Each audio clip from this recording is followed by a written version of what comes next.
Appeal বিভাগের জ্যেষ্ঠ দুই বিচারপতি থেকে প্রধান বিচারপতি নিয়োগে একমত হয়েছে রাজনৈতিক দলগুলো। জাতীয় ঐকমত্য কমিশনের সঙ্গে ধারাবাহিক আলোচনায় অংশ নিয়ে এই বিষয়ে একমত হয় দলগুলো।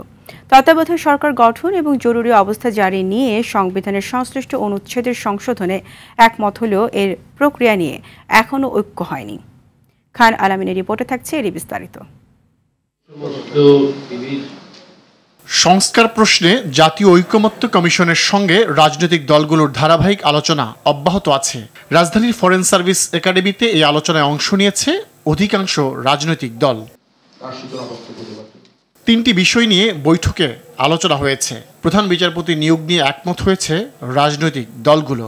আপিল বিভাগের জ্যেষ্ঠ দুই বিচারপতি থেকে একজন হবেন প্রধান বিচারপতি। দুইজনের প্যানেল যদি হয় চিফ জাস্টিস হবার জন্য, সেটা থেকে নির্বাচনটা, মনোনয়নটা কে দেবে? এটা কি প্রধানমন্ত্রী দেবে, নির্বাহী বিভাগ দেবে?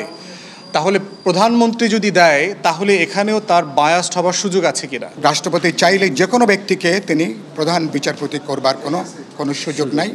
এই কথাটা আজকে সবার আলোচনার ভিতরে এসছে, ফলে এটা নিয়ে চূড়ান্ত সিদ্ধান্ত হয়নি। তত্ত্বাবধায়ক সরকার ব্যবস্থা চায় সব দল। রাষ্ট্রপতি এবং বিচার বিভাগের কাউকে ওই সরকারের প্রধান হিসেবে চায় না অধিকাংশ দল।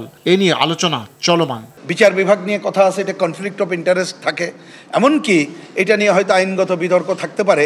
তবুও কথাবার্তা আসছে যে অবসরপ্রাপ্ত হলেও তিনিও এই জায়গায় আসতে পারেন কিনা। রাষ্ট্রপতি শেষ অপশন হিসেবে যে বিগত ত্রয়োদশ সংশোধনে রাখা হয়েছিল, তারও আমরা ব্যবহার দেখেছি এবং সেই ব্যবহার পুরো রাষ্ট্রের প্রধানকেও একটা বিতর্কিত প্রতিষ্ঠানে পরিণত করে আমাদেরকে আরেকটা গুরুতর রাজনৈতিক সংকটে ফেলেছিল।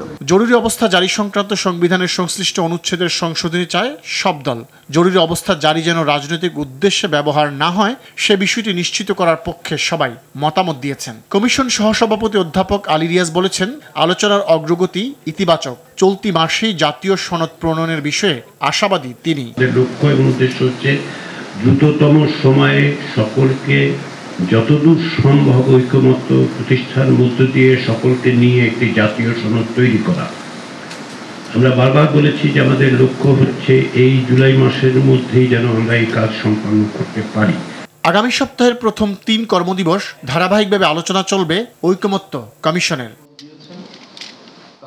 খান আলামিন, RTV, ঢাকা।